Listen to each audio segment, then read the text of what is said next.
Hello बच्चों, let's read this question. The question says what is the duration of incubation period of Plasmodium falciparum. तो Plasmodium falciparum की यहाँ पे बात हो रही है और उसके इंक्यूबेशन पीरियड की बात हो रही है. 12 डेज होती है, 14 डेज होती है, 10 डेज होती है या नन ऑफ द अबव होती है.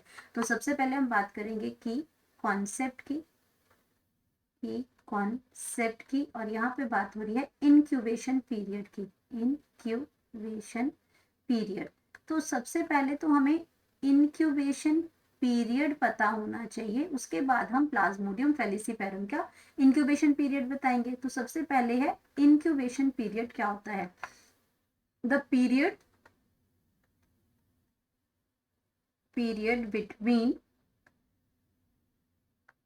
Between the infection between the of an infection of an individual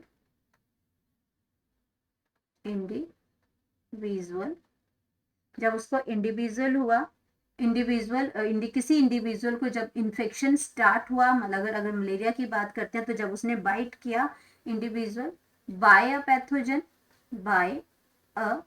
pathogen, किसी पैथोजन ने उसको इन्फेक्ट किया, एंड और किसके बीच में, एंड द मैनिफेस्टेशन मैनिफेस्टेशन जब उसके पास क्या हुआ, जो क्लिनिकली सिम्टम अपीयर हुए, यानी कि वो स्प्रेड की. मैनिफेस्टेशन ऑफ द इलनेस और डिजीज जब वो अपीयर होगी डिजीज, तो इसका क्या है, जो डिजीज जो है उसने क्या की, कॉज की डिजीज जो है. तो मतलब कि सिम्टम जब अपीयर हो गए तो उसको हम कहते हैं इंक्यूबेशन पीरियड. उसको हम कहेंगे इंक्यूबेशन पीरियड. तो ये आपका डिजीज तक आ गया इसमें इंक्यूबेशन पीरियड.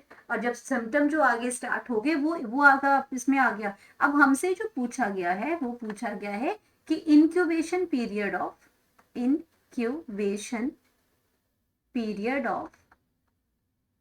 अब ये यहाँ पे बात हो रही है मलेरिया की स्पीशीज की. तो incubation period of Plasmodium, P से आपका क्या है,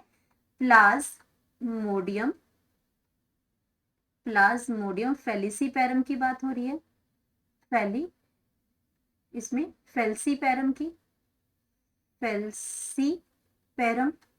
अब फेल्सीपेरम की यहाँ पे बात हो रही है, प्लाज्मोडियम की स्पीशीज की बात हो रही है. और ये प्लाज्मोडियम स्पीशीज क्या कॉज करती हैं, मलेरिया कॉज करती हैं. और कैसे, spread by female Anopheles, mosquito, anopheles mosquito, उसके थ्रू ये स्प्रेड होती है. लेकिन उनकी स्पीशीज की अगर हम बात करते हैं तो कितना टाइम लगता है इंक्यूबेशन में, जब ये इन्फेक्टेड जो प्लाज्मोडियम फेल्सीपेरम मॉस्किटो के अंदर जाता है और ह्यूमन की बॉडी के अंदर ये आके इंजेक्ट करती हैं, तो कितना टाइम लगता है इंक्यूबेशन पीरियड में. तो स्पेशली हम बात करते हैं फेलिसीपेरम की. और यहाँ पे एटलीस्ट आपके 14 डेज तो लगते ही हैं. 7 to 30 होता है, लेकिन एटलीस्ट इंक्यूबेशन पीरियड आपका 14 डेज में हो जाता है. तो ये ऑप्शन आपकी क्या है, बिल्कुल करेक्ट है. अगर मैं 12 डेज की बात करती हूँ तो 12 डेज में जो इंक्यूबेशन जो पीरियड होता है वो प्लाज्मोडियम विविक्स का होता है. प्लाज्मोडियम विविक्स का होता है. लेकिन हमें पूछा गया है यहाँ पे प्लाज्मोडियम फेल्सीपेरम से पूछा गया है, तो ये ऑप्शन आपका गलत हो जाएगा. 10 डेज की अगर हम बात करते हैं तो 10 डेज भी गलत हो जाएगा. 10 डेज में आपका जो है वो प्री पेटेंट पे वो स्टेज है. 10 डेज जो आती हैं आपकी, वो आपकी पेटेंट प्री पेटेंट पीरियड है. प्री पेटेंट पीरियड होता है आपके सिम्टम्स बिफोर द मतलब कि इन्फेक्शन से स्टार्ट होती है, इन्फेक्शन से ये स्टार्ट होता है पीरियड. और बिफोर द सिम्टम्स